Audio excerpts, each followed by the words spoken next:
অবশেষে রাষ্ট্রপতির পদ ছাড়তে বাধ্য হলেন মোহাম্মদ শাহাবুদ্দিন। বিকাল 4:15টায় স্পিকারের কাছে পদত্যাগপত্র জমা দেন তিনি।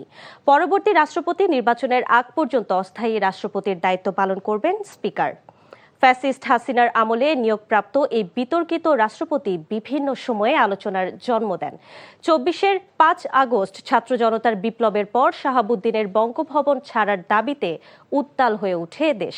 তবে সে দফায় রক্ষা পান তিনি। তাকে নিয়ে হাস্যরস হয় সামাজিক মাধ্যমে। গত কয়েকদিন ধরে তার পদত্যাগের গুঞ্জন ছিল টক অব দি কান্ট্রি। এর আগে তার মুখপাত্র বার্তা সংস্থা রয়টার্সকে জানান শুক্রবারই বঙ্গভবন ছাড়ছেন শাহাবুদ্দিন। এদিকে শাহাবুদ্দিনের ইস্তফার খবরে সফর সংক্ষিপ্ত করে থাইল্যান্ড থেকে শুক্রবার সকালে দেশে ফেরেন স্পিকার হাফিজ উদ্দিন আহমেদ।